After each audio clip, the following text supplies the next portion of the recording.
Ah, não, acho que a Letícia ela mandou aqui que ela tá participando de outra aula. Não vou poder falar no momento, mas ok. É Pablo? Pablo Ricardo? Oi, gente, tá todo mundo me ouvindo? Sim? Sim.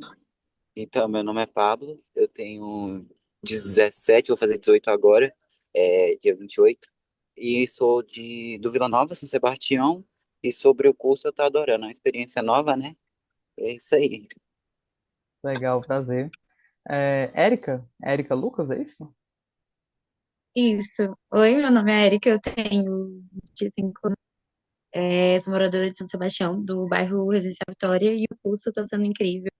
Está sendo bem legal conhecer a galera também, a gente conseguiu se misturar bem, e é isso, eu tô adorando. Legal, prazer, Érica. Juliana? Aqui tá como iPhone de Juliana, mas é Juliana. Oi, oi, tudo bem? Tudo. Aqui tem duas Julianas. Eu sou a Juliana Santos, eu tenho 19 anos e eu tô gostando bastante do curso. Eu sou São Sebastião, do, cem- da 104. Legal, prazer, Juliana. Prazer. É, Ângela? Oi, gente, tá dando pra me ouvir? Sim? Eu sou a Ângela, eu tenho 19 anos e eu moro em São Sebastião, no Residencial Oeste. E sobre o curso eu tô gostando bastante, é uma experiência bem legal. Que legal, Ângela, prazer. Liz? Me escuta, Liz?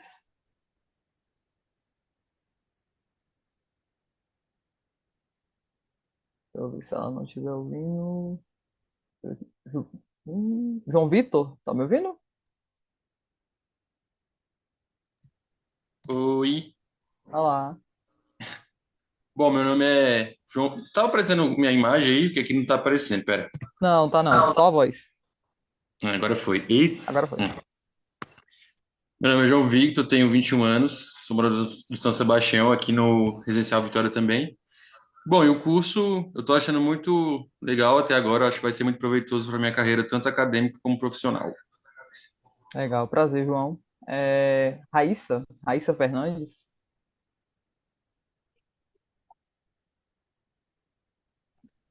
Oi, meu nome é Raíssa, eu moro na Residencial Oeste e eu tô gostando muito do curso. Acredito que tem um potencial muito bom para nossa trajetória, tanto pessoal quanto profissional também. E é isso. Legal, prazer, Raíssa. Jéssica, acho que não foi ainda. Boa noite, tudo bem com você? Meu nome é Jéssica, eu tenho 21 anos, eu estou gostando bastante do curso e eu pretendo levar todo esse conhecimento para aplicar, porque eu sou educadora social. Então, todo esse conhecimento que eu aprender no curso, eu vou levar para o projeto social, para outro projeto social que eu participo. E é isso. Legal. Você é de São Sebastião também? Isso, eu sou de São Sebastião e eu sou do centro. Do centro. Legal. Quem não foi ainda? Acho que Luiz, não foi? Tem Luiz e tem Liz também.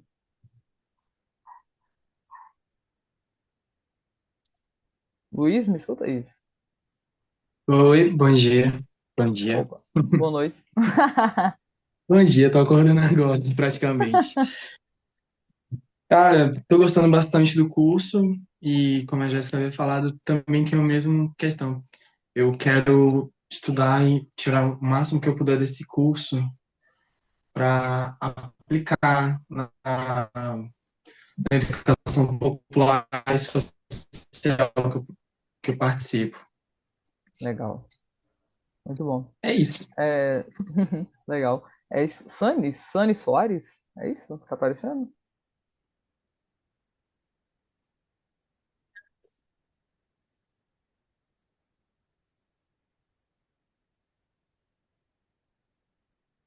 Tá no mudo. Oi, gente, boa noite. Ah, achei que tá um negócio, só que emoção. Ah, tudo bem? Tô bem sim, você. Tudo certo. Você mora onde, em São Sebastião? O que pretende do curso? Como é que está sendo a experiência?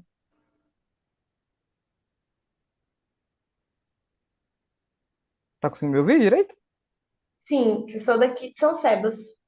Qual o bairro? Sou do setor tradicional.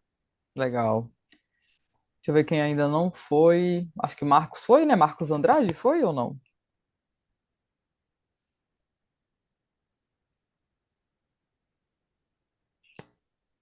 Quem não foi, se habilite agora, porque eu acho que não está aparecendo mais para mim. Quem não foi ainda que gostaria de se Bom, boa apresentar. noite. Acho que Falar aqui tem Caio, então, né? o Caio Augusto. Isso.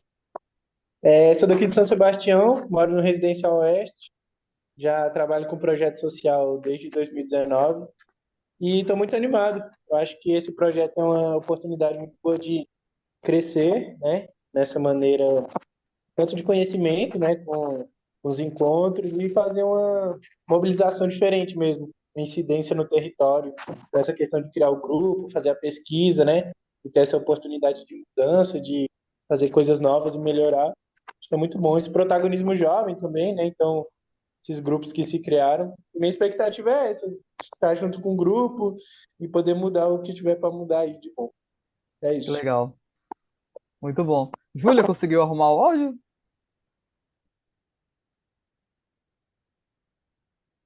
Ainda não dá para ouvir, infelizmente.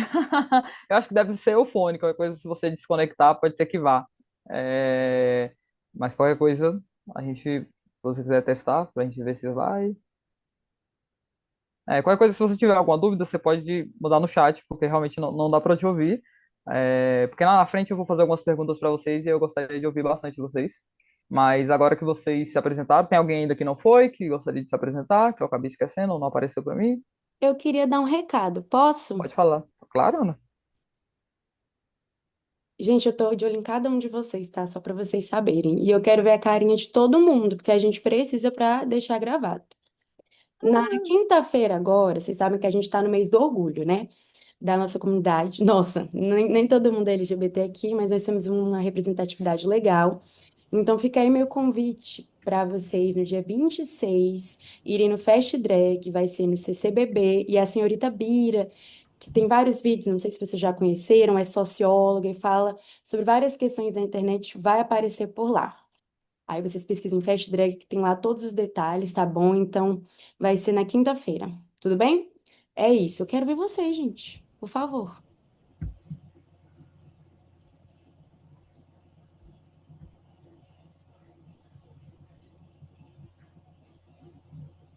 Tem que tirar ingresso ou é só chegar? Vou mandar direitinho para vocês por lá, mas não precisa retirar ingresso, não. A não ser que seja para controle na hora, né? Vou confirmar na paginazinha e falo para vocês. Beleza. Agora que vocês se apresentaram, eu vou me apresentar também. Meu nome é Thaís, Thaís Rodrigues. Eu até tentei tirar o nome da organização que eu trabalho, tá aparecendo o nome aí das duas. Eu tenho 29 anos, eu sou formado há quase 10 como jornalista. Eu moro em São Sebastião também, eu moro no Bosque, por isso que eu acabei perguntando para todo mundo onde que todo mundo mora aqui, para saber um pouco sobre, né, cada bairro, porque eu conheço boa parte aqui de São Sebastião, embora não tenha morado a minha vida toda aqui em São Sebastião, mas é uma das cidades que eu mais conheço, porque eu acabei estudando aqui, né? Eu fiz meu ensino médio todo aqui em São Sebastião, fiz no Chicão, né? Estudei do primeiro, segundo, terceiro ano no Chicão. Nesses 10 anos que eu já, quase 10 anos que eu tenho formado como jornalista, eu já passei pelas mais diversas áreas do jornalismo, desde o jornalismo comunitário, jornalismo esportivo. Eu sou pós-graduado em jornalismo esportivo, atuei mais ou menos uns 5, 6 anos na área, uma área que eu amo muito, tenho muito, sempre quis trabalhar. Meu projeto de TCC da faculdade foi voltado para jornalismo esportivo, mas atuei em outras áreas também, atuei como assessora de imprensa, já atuei também em jornalismo de entretenimento, né, para falar um pouco de famosos, de fofoca, de tudo. Já atuei também em jornalismo político. Atualmente sigo no jornalismo político. Além disso, eu sou quilombola, minha família é quilombola do norte de Minas Gerais, né, de uma cidade chamada Januária, e eles eu fui criada, né, com todas essas práticas quilombolas, apesar de não ter crescido no território.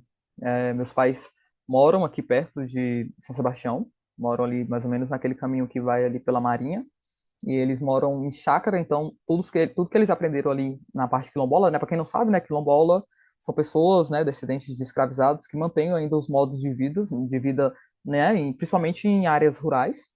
Existem quilombos urbanos também, mas digamos que mais de 90% dos quilombos eles são de áreas rurais, e o da minha família não é diferente. Então a gente tem todo esse costume, né, toda essa questão, então eu cresci com toda essa identidade, toda essa resistência, vamos dizer assim, né, que a gente tem do povo preto, do nosso povo que a gente sabe toda essa história e infelizmente um dos meus maiores desejos sempre foi saber um pouco da minha história, só que a história das pessoas pretas, né, no Brasil é apagada, né, infelizmente a gente sabe disso, muitos documentos se perderam, um dos meus sonhos sempre foi, sabe aqueles filmes americanos, sempre foi fazer aquela árvore genealógica que o pessoal dos Estados Unidos sempre faz, né, tipo, fala assim, pai, recebi uma tarefa da escola, da minha professora, para montar minha árvore genealógica. Aí puxa lá do bisneto, trisneto, tarará, tananã. E aí, pra gente é muito difícil aqui no Brasil, porque principalmente a gente, como a gente é um povo muito miscigenado, a gente, pessoas que têm essa ligação com o povo preto, com pessoas que foram escravizadas, ela acaba não tendo esse documento. Então, eu, por exemplo, eu sabia no máximo até meu bisavô. Então, assim, devido a essa violência que a gente sofre há vários séculos, né? Então, sempre foi uma vontade muito grande para mim, e eu sou muito curiosa por natureza, então, para mim, eu realmente, eu não sou muito fã de frases feitas, mas eu gosto muito uma que fala assim, você só consegue saber do seu futuro, você só sabe um pouco, consegue ir para frente, né, e saber do seu futuro se você conhecer o seu passado. Então, isso para mim faz total diferença. Então, saber que sou quilombola, que a minha família é quilombola, fez toda uma diferença na minha vida e, de certa forma, ajuda na minha vida atualmente, né? Hoje eu sou jornalista correspondente, é, eu sou jornalista, eu trabalho numa ONG chamada Uma Gota no Oceano, que é do Rio de Janeiro, para trabalhar dentro da CONAC, que é a Coordenação Nacional de Articulação de Comunidades Negras, Rurais, Quilombolas. Então, de certa forma, eu estou em casa, né? Estou trabalhando praticamente nas coisas dentro de um lugar, de um movimento social que eu gosto muito, que eu me identifico e que eu faço parte. Então, é uma experiência muito boa. Quando eu recebi esse convite para dar aula de comunicação comunitária, eu adorei, porque realmente é algo que eu faço, que eu lido diariamente, né? Então, além de ser jornalista correspondente, eu faço parte do coletivo de comunicação da CONAC, né? A CONAC tem um coletivo de comunicação grande, que está praticamente em todos os estados, e eu vou explicar para vocês mais para frente um pouco sobre a CONAC, para vocês matarem um pouco a curiosidade. Tem gente ainda que não sabe, no Brasil, assim, que não sabe sobre pessoas quilombolas, não sabe que existe ainda modos de vida de pessoas que eles ainda guardam de pessoas, né, que foram escravizadas, que passam para frente a cultura, que faz questão de manter essa ancestralidade, manter toda essas lições que foram passadas, ensinamentos. A cultura quilombola assim, é vasta, é diversa, e ela mistura também com a cultura preta, né? Uma coisa não exclui a outra. Então isso eu acho bem legal e bem interessante. Então assim, esse é um pouco essa é um pouco uma parte da minha história. E assim, eu estou bastante feliz realmente de poder estar conversando com vocês, porque realmente é algo que eu faço, é algo que eu gosto muito, e é algo que eu acho que eu sempre posso aprender e também eu acho que eu posso contribuir para vocês também. Então, eu vou passar aqui o slide para vocês darem uma olhada. A qualquer momento, acho que quando eu estou compartilhando, pode ser que eu não veja quem está levantando a mão, então pode ligar o microfone e perguntar. Vou compartilhar aqui a apresentação para vocês poderem acompanhar um pouco. Se eu colocar aqui no modelo de apresentar, tela cheia. Vamos ver se vai. Ignore as minhas 40 mil telas abertas, porque como jornalista eu não fecho muita coisa. Eu gosto de deixar tudo aberto. Deixa eu ver se vai apresentar. Tá aparecendo certinho para vocês? Sim, tá sim. Beleza. Aqui, né, tá só a parte do começo da aula, né, comunicação comunitária, meu nome, minha identidade, minha origem, né, quilombola, e atualmente o meu cargo, que eu sou jornalista correspondente. E eu vou falar um pouco aqui, alguns dos pontos que eu tá tanto no plano de aula, mas também tanto nessa apresentação que foi compartilhada com vocês, o porquê que nós estamos aqui, né? Qual é o objetivo? Basicamente é entender, né, todo esse conceito de comunicação comunitária, o poder que está por trás disso, né? Principalmente atualmente com eu digo porque a gente tem uma ferramenta muito boa na nossa mão. O celular, hoje em dia, não é só um aparelho que você manda mensagem no WhatsApp, manda mensagem, liga, faz videochamada. O WhatsApp, o celular, na realidade, é uma ferramenta muito poderosa de comunicação. E tem gente que não entende isso. Isso que eu acho, assim, um absurdo às vezes, porque você pode mudar algumas coisas, né? A sua realidade, a realidade da sua quebrada, a realidade da sua cidade. Se você está afim de querer fazer alguma comunicação, você consegue, se você organizar e passar informações de qualidade sobre o seu aquele lugar, né, onde você vive. Eu acho que todo mundo que mora em São Sebastião já deve ter acompanhado o São Sebastião Notícias. Eu acabo vendo muito que eles são muito rápidos em algumas coisas, então não deixa de ser um jornalismo, né, uma comunicação comunitária. Então é um dos exemplos, né, que vocês para vocês entenderem um pouco sobre isso. Outro motivo por que a gente está aqui hoje, né, conversando, é também conhecer experiências reais de comunicação popular no Brasil. Tem muitos exemplos, eu trouxe alguns deles, mas o Brasil tem muito, graças a Deus, exemplos bons de comunicação comunitária, para fugir dessa mídia grande, grande oligarquia de mídia, né, que a gente conhece, ou seja, na televisão, esses grupos que dominam muito a internet, né, assim, pessoas que detêm um bom número de redes sociais ou de sites, então são uma alternativa boa, uma alternativa saudável, uma alternativa confiável de conteúdo bom, de qualidade e que mostra a realidade também, que não tenta esconder algumas coisas, né? Que não tenta mascarar a realidade. Outro motivo também é refletir, né, sobre a mídia hegemônica e versus a mídia comunitária, que é o que eu falei, né? Quais são as diferenças dessas duas mídias que a gente vê, que a gente acompanha diariamente, a gente tem nossas redes sociais, né? Tem gente que tem Instagram, tem TikTok, tem o Twitter, que agora é o X ou X, né? Como vocês preferirem. E a gente tem que saber um pouco identificar como cada notícia vai para cada lugar, né? Assim, uma linguagem, uma notícia que vai para o Facebook, hoje em dia, talvez não vai com a mesma linguagem, com a mesma estrutura que vai para o Instagram, ou que vai rolar nos grupos de WhatsApp. Então, cada rede social, ela tem uma linguagem diferente. Há alguns anos, o Facebook estava muito em alta. Hoje em dia, o Facebook é considerado digamos que uma rede social, por exemplo, de pessoas mais velhas, pessoas que têm entre 30 e 40 anos. São poucas as pessoas que entram muito no Facebook. São mais pessoas, assim, dessa faixa etária em diante, de 30 anos para frente. E já Instagram, TikTok essa da geração Z, essa geração mais X, Y, Z, essa geração mais para agora, nem os milênios já mais um pouquinho para trás, mas já tá surfando nessa onda. Então a gente tem que entender isso, que cada rede social depende de uma linguagem. Então, se a gente quer atingir o pessoal, mesmo que seja da nossa quebrada, da nossa comunidade, a gente tem que saber como atingir cada pessoa de cada lugar. Tipo, se for o Facebook, vai ser um tom diferente. Se for o Instagram, vai ser um tom, uma linguagem mais diferente, e vice-versa. Então, é bom a gente saber isso, ter em mente que nem tudo que vai vai ser veiculado, pode ser veiculado Ctrl+C, Ctrl+V em todas as redes sociais. Então, isso é algo para a gente dar uma olhada e também refletir. E um outro ponto é criar o nosso próprio conteúdo, né, contando as histórias do nosso território, da nossa quebrada, de cada participante. Embora todos aqui sejam de São Sebastião, ou algum do Jardim Botânico, ou do Paranoá, cada pessoa tem a sua história, mesmo morando no mesmo lugar, morando no mesmo, na mesma cidade, né, vamos dizer aqui, né, quando a gente não fala cidade, a gente fala RA, né, região administrativa. Mas a gente, por exemplo, a minha vivência aqui do Bosque pode ser diferente da vivência de quem mora no Residencial Vitória, ou quem mora no Residencial Oeste, no setor tradicional, no centro. Então, cada um tem a sua história, ou cada lugar onde cada bairro que cada pessoa mora tem a sua história. Então, isso que é legal, essa troca de ideias, né? Como diria um sábio quilombola, né, que a gente conhece, que se chama Nego Bispo, que a gente fala de confluência. Então, cada pessoa tem isso, e é legal ter essa confluência, ter essa troca, que é o que a gente vai ter hoje. A gente vai ter essa troca de ideias, um pouco da realidade, se vocês já perceberam alguma coisa diferente de cada bairro, porque é legal a gente saber disso, porque, né, nem todo mundo sabe como que é essa troca de experiência, essa vivência de cada localidade, mesmo morando assim na mesma RA. Isso que é interessante de trocar, né?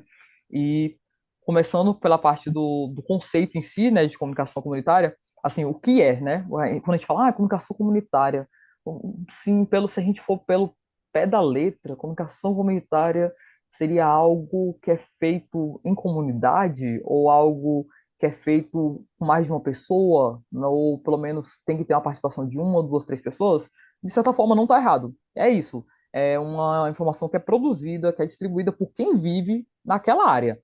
É a pessoa que entende do seu lugar, que entende daquela área que a pessoa está vivendo. Então, ela tem propriedade para falar disso.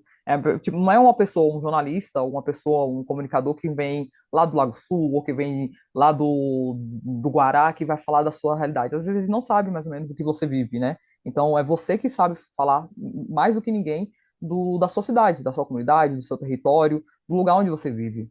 Sani, levantou a mão, é isso? Acho que deu para ver aqui.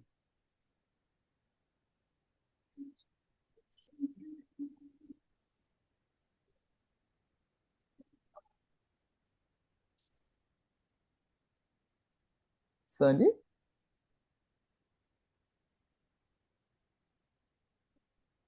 Eu caí aqui, Hum.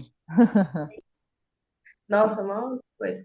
Mas o que eu consigo perceber bastante também é porque, por exemplo, aqui no DF a gente tem o Correio Brasiliense, que domina muito, e o Metrópolis também, né? Isso. E já aconteceram situações assim que eu fiquei realmente assustado com a forma que eles contam as nossas histórias. Por exemplo, uma vez teve um tiroteio no Itapuã, que era perto de uma batalha de rima, e Tá dando uma travada. Travou para todo mundo ou só para mim? Aqui travou também. Qualquer coisa, quando a Hassane voltar, ela pode falar um pouco, mas aí até eu esclareço esse ponto que ela falou. É interessante abordar isso, né? Os veículos aqui do DF, como cada veículo trata alguma notícia, e eu vou explicar um pouco para vocês sobre essa questão de imprensa marrom, sobre essa questão de quem a gente deve confiar mais ou não, né? Somente aqui do DF, nas informações que são passadas, mas quando ela voltar, eu esclareço, porque eu acho que, como é uma dúvida dela, é bom esclarecer com ela estando presente. Os pronomes deles são ele e dele, do Sunny. Ah, ele dele? Perdão, não sabia. Obrigada por esclarecer. Obrigada. Ele dele, certo. Ok. Voltando aqui na parte do. Quando ele voltar, a gente dá um briefing nessa parte das mídias, né? Do tratamento das mídias pela notícia, né? Porque aqui, realmente, em Brasília, os mais falados realmente é o Metrópolis e o Correio Brasiliense. Eu vou explicar um pouco só, até um pouco da história do Metrópolis, para vocês entenderem. Mas voltando, né? A comunicação comunitária é basicamente isso, né? Ela é produzida, ela é distribuída por quem vive no território, na cidade, na quebrada, como a gente gosta de falar muito aqui no DF, porque quem está lá que conhece a realidade. Então, nada mais justo de que quem está vivendo aquela realidade produzir aquele assunto, né? Não é uma pessoa que vem de fora que às vezes quer ganhar, digamos que quer ganhar notoriedade em cima do nosso conteúdo, da nossa vivência. Então, a pessoa acaba falando, eu acho que o Sunny ia falar até isso, né, de, ah, uma notícia pode ser tratada diferente dependendo de cada veículo. Sim, totalmente. Tem veículo que está interessado em só vender, ter cliques, né, eu ia falar vender jornais, mas não, a gente não está mais nessa parte, mas é em ter cliques, então eles fazem títulos bem clickbait. Clickbait é isso, né, acaba colocando um, um título bem totalmente sensacionalista para você clicar, né? A pessoa ganha através dos cliques. A pessoa clica lá e quando abre a notícia não é nada disso, né? É realmente para te induzir a clicar e ver aquela notícia. Então, esse tipo de site eu não suporto. Porque quer, digamos assim, quer te quer vender sensacionalismo. Eu acho que é muito ruim. Ainda mais quando você mexe com vidas, por exemplo. Geralmente quem faz muito isso é quando acontece, como o Sunny ia falar, que eu acredito que seria esse o exemplo, de às vezes falar, por exemplo, né, algum tiroteio ou alguma fatalidade, tem famílias por trás disso, e você vai brincar com jargão, alguma coisa no título para poder ter cliques em cima né, de uma notícia que pode ser uma tragédia, isso para mim é, assim, para mim é inaceitável. Então, isso é uma coisa que a gente tem que ter cuidado. Ainda mais vocês que vão produzir conteúdo, que eu acredito que boa parte que estão interessados em produzir conteúdo, focar nessa comunicação comunitária, é ter cuidado. É falar da sua quebrada, falar da sua cidade, é expor a realidade. Claro, nem todo mundo é perfeito, nem todo lugar é perfeito, mas é expor a sua realidade de um jeito cuidadoso. É expor querendo mudanças, não expor querendo acabando com o local, né? É expor falando, olha, meu local não tá isso, não tá assim, não tá bem, digamos que de saúde não tá boa, mas poderia estar melhor. Por exemplo, aqui em Sebastião não tem um hospital, a gente depende da UPA, então, ou do posto de saúde, né? Digamos assim. Então, o hospital mais próximo é o do Paranoá. Então, a gente tem um jeito de comunicar, cobrando, Thaís, mas pode falar. desculpa interromper, é que tem um pessoal que caiu e tá pedindo para entrar e pedindo para aceitar. Ah, peraí, acho que não tá aparecendo pra mim, deve estar aparecendo pra Ana. Peraí, só vou Tá. reduzir aqui, ver Obrigado, pra viu? Ana aqui. Obrigado a você pelo aviso. Deixa eu dar uma olhada aqui. Deixa eu ver se a Ana consegue aceitar.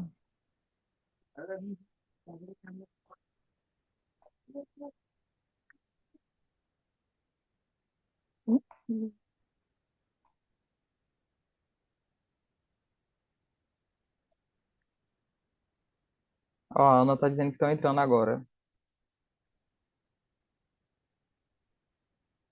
Vou expandir a tela aqui só pra ver vocês. Todo mundo voltou aqui?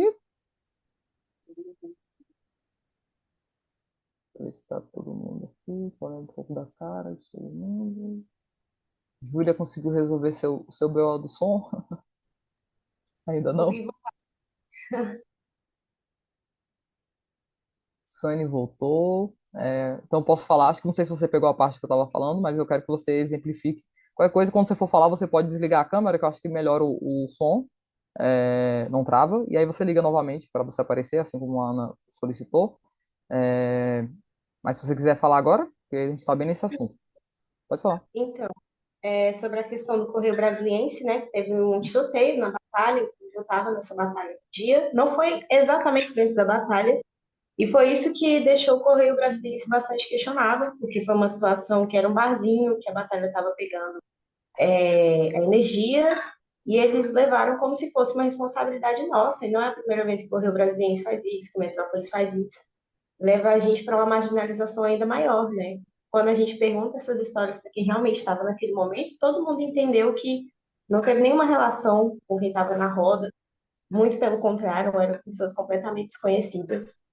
E eu acho que isso tem muito a ver com a importância da gente ter a nossa própria voz daquilo que a gente vive, né? Porque tem muitas pessoas que palpitam bastante sobre como é a cultura negra ou outros grupos também, mas não se propõem a conhecer a história contada por nós mesmos, assim. Exatamente. E acho que É isso mesmo. Falou perfeitamente. É o que eu estava falando. Como jornalista, eu sempre odiei essa parte de você tentar ganhar em cima dos outros. Como eu falei, principalmente em realidades, como você falou, né? Isso é um caso sério. Você falar que uma coisa que é uma cultura totalmente, uma batalha de rima, é uma cultura totalmente periférica, uma cultura totalmente negra, vamos dizer assim, e que é super positiva, né? E tem que ter reconhecimento, tem que ter fortalecimento. Aí vem um jornal e dá uma informação dessa distorcida, as pessoas ficam com receio de ir, de fortalecer a batalha, de frequentar aquele lugar.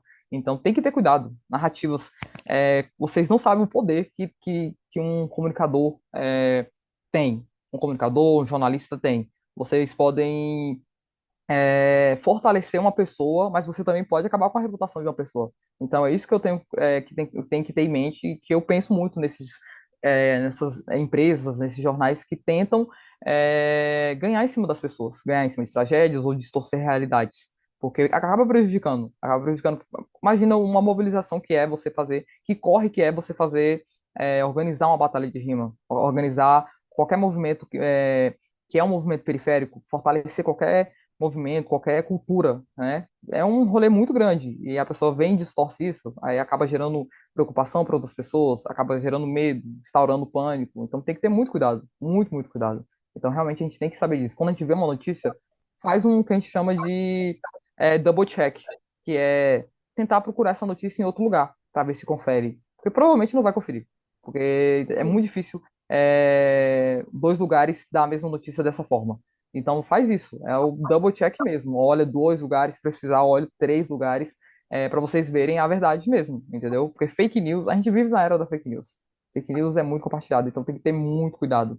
Então, eu assim, meu maior repúdio contra pessoas que fazem isso, porque a nossa cultura não é brincadeira. Nossa cultura, ela é importante pra gente e o pessoal tem que ter cuidado com isso.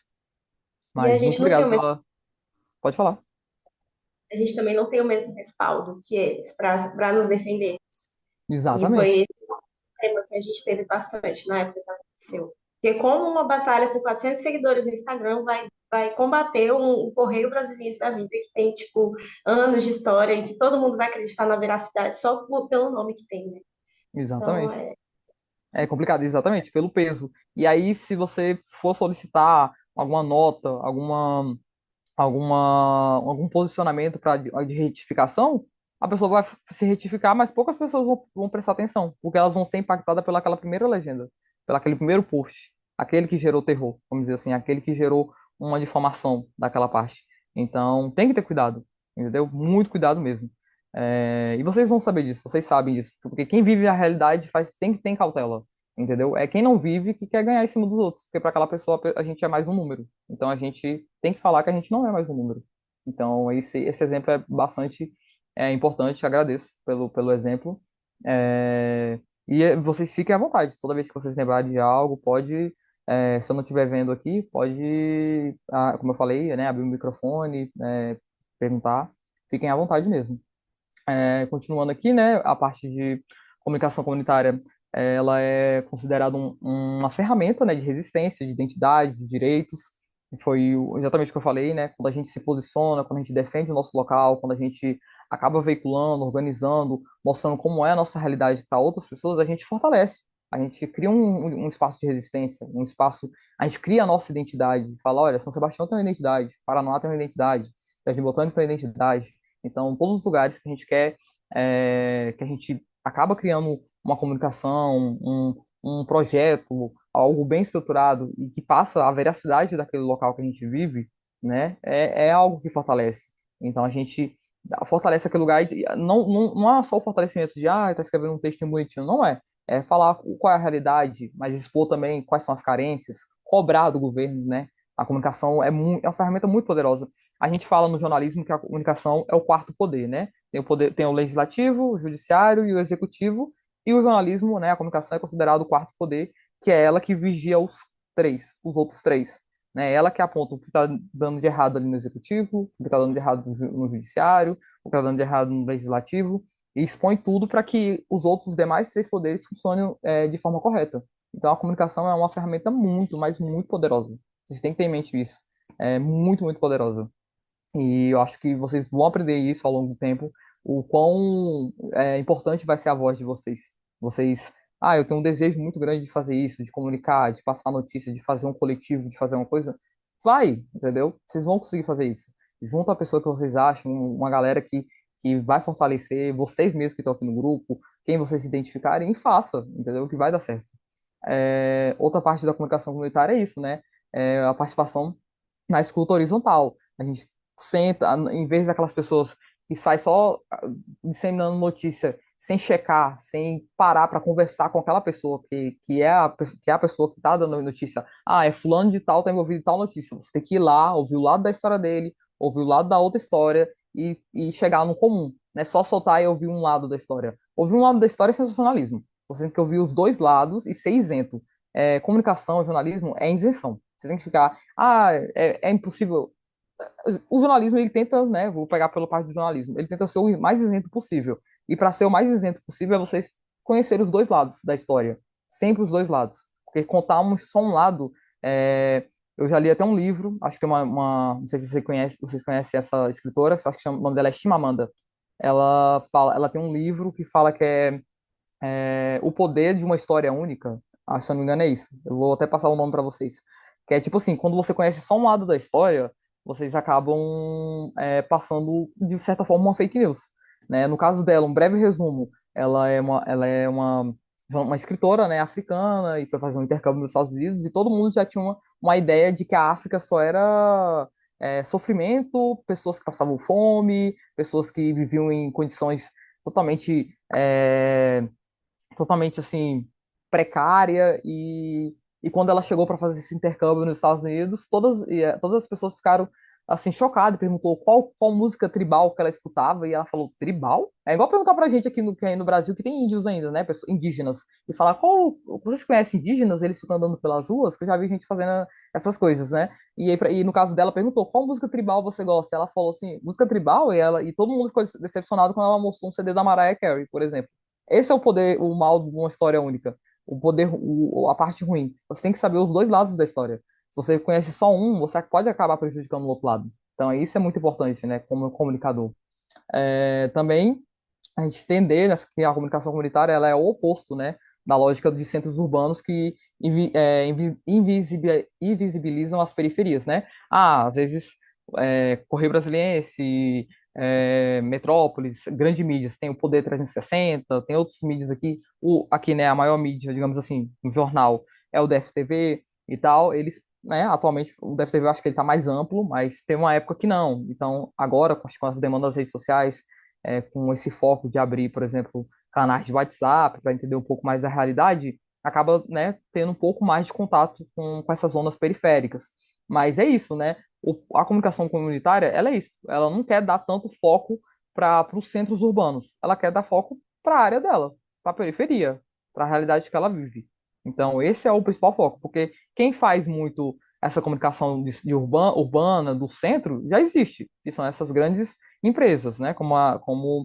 O Sani falou, né? Metrópolis, Correio Brasiliense, sei lá, DFTV, Record, nananana. E tem alguns jornais que, eu vou falar mais pra frente, né? Que a gente chama no jornalismo que é de imprensa marrom, que é o que vem de sensacionalismo. Esse eu não suporto. Eu sei que o mundo não é perfeito, eu sei que o mundo tá longe de, né? As pessoas estão longe de se endireitarem e de fazer tudo, porque sempre vai haver, né? A gente tá agora vivendo essas coisas de guerra e de tudo, mas você só vender notícias ruins fica muito pesado. Muito pesado. Eu pego o exemplo, por exemplo, da época da pandemia. A época da pandemia foi. Quem ligava a televisão ou ia para as redes sociais era só notícia ruim, porque realmente era algo. Todo mundo estava aterrorizado, era algo. Era uma doença nova e tudo. Mas por exemplo, eu sou muito focado em TV. Só ia uma coisa atrás da outra, e eu mesmo tinha que mudar para outra coisa, para ver alguma coisa para sair desse foco, porque às vezes isso acaba pesando a gente. E fora do contexto da pandemia, a pandemia realmente foi algo fora da curva, mas fora do contexto da pandemia, o jornalismo tem que ser equilibrado. O jornalismo tem uma notícia mais leve, tem uma notícia que precisa dar aquela notícia factual que aconteceu naquele dia, e tem que ter esse equilíbrio. E tem jornais que só é focado em tragédias. Então, esse é o que a gente considera de imprensa marrom. Ele não quer saber de dar notícias mais leves, ele quer saber de vender, entendeu? De chamar a sua atenção. Então, a gente tem que ter cuidado disso. Tem que expor nossa realidade, como eu falei mais uma vez, vou repetir, expor a realidade, expor as nossas carências, né, das nossas regiões, da nossa cidade, mas com foco que isso melhore, não de falar, esse lugar tá ruim de morar. Não, com foco que, ei, autoridades, ei, governo, vem aqui, e o que não tá funcionando vocês têm que endireitar porque é o dever de vocês. Esse é um dos jeitos, assim, de você cobrar, de expor a realidade que você está vivendo, mas sem detonar o lugar que você vive, porque esse não é o foco da comunicação comunitária. O foco da comunicação comunitária é você mostrar a sua realidade, mas você transformar a realidade também. A sua realidade é a realidade de quem vive também no local. Então, isso acho que vocês vão aprender mais. Deixa eu ver se vai passar aqui certinho. Foi. A diferença entre a comunicação massiva e a comunitária, né? A comunicação de massa, como eu falei, e como o Sani também citou, são essas empresas que estão focadas em fazer disparar notícia. Uma notícia atrás da outra, para gerar cliques, vamos dizer assim. E nunca são muito focadas em, assim, 10%, eu estou sendo generosa, é focado em população periférica. São jornais que vendem sobre celebridades ou foca na política, mas não sem citar muito essa parte, os grandes problemas das regiões periféricas, né? Mas são geralmente essa comunicação que é disparada, que a gente consome assim diariamente, em redes sociais, em sites, e a maioria delas vem de grandes conglomerados, né? Por exemplo, o Grupo Globo, né? Que tem TV Globo, Multishow, Bis, sei lá, tem vários, G-Show, é um grupo, né? É um conglomerado. É um grande exemplo que ele tá, é um exemplo que ele tá praticamente em todas as, digamos que quase todos algum canal cobre alguma área. Tem um canal que é focado para música, é daquele grupo. É um canal que é voltado para TV aberta, tem daquele grupo. Então isso é muito comum aqui no Brasil, né? Eu falo, cita a Globo como o maior exemplo, porque eu acho que é o maior conglomerado de mídia da América Latina, acho que nem só do Brasil. Pela última vez que eu olhei era da América Latina. A comunicação de massa também tem uma narrativa única, como que eu falei, tem que ter cuidado. Às vezes ela segue o padrão da empresa. Às vezes nem é só o jornalista, às vezes o jornalista pode ser orientado a seguir o modelo da empresa. Olha, nosso modelo de jornalismo é esse, esse, esse. Então a pessoa tem aquela narrativa única. Então tem que seguir. Nosso público-alvo ele é um só, ele é genérico, ele sempre vai ser aquele. Então vamos focar naquele. E, como eu falei, né, a comunicação de massa, o que ela visa? Lucro e audiência, né? O que ela quer, né, soltar as notícias em massa, soltar uma atrás da outra, visando lucro e audiência. Se tá errada a notícia, não foi certa, solta uma nota depois, falando que errou e tal, mas o importante é sair produzindo uma atrás da outra, que é o contrário, totalmente contrário da comunicação comunitária. A comunicação comunitária, ela foca, né, na parte local, né? Os coletivos locais fazem a comunicação, né? Os coletivos locais se concentram naquela região, naquela quebrada, naquela cidade, naquela região administrativa, para dar voz para aquela região administrativa. O foco dela não é sair noticiando uma coisa atrás da outra para ganhar para ganhar dinheiro, para fazer uma coisa, é para dar visibilidade para aquele local, para que ele seja enxergado, para que as carências e as coisas positivas deles também sejam evidenciadas, né? São Sebastião é um local que tem muita batalha de rima, vamos evidenciar. São Sebastião é um local é, que tem muita aula, sei lá, projetos de aula de cursinhos, vamos evidenciar. São Sebastião tem isso, aquilo, que é positivo, vamos dar evidência. Então, isso é um dever de uma comunicação comunitária. Se a comunicação de massa não está evidenciando isso, a comunicação comunitária vai evidenciar. Esse é o foco da comunicação comunitária, é fortalecer os seus. Então, esse é um dos princípios que a gente tem que ter em mente.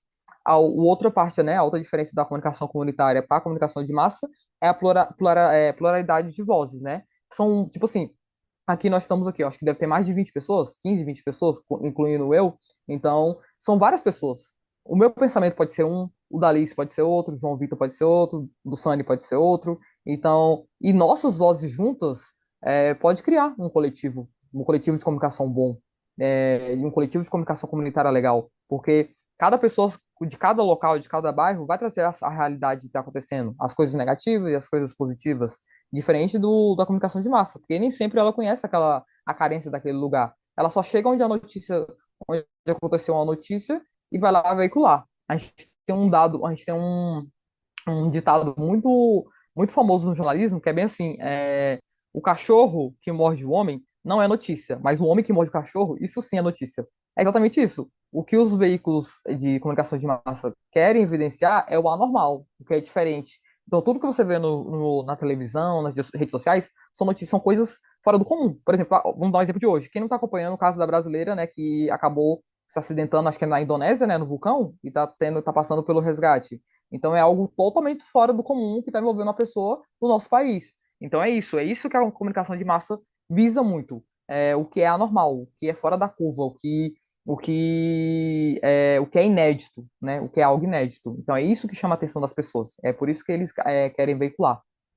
E do nosso lado, da parte da comunicação comunitária, tem uma parte disso, mas só que a gente quer evidenciar o que está acontecendo de diferente na própria comunidade, seja positiva ou negativa.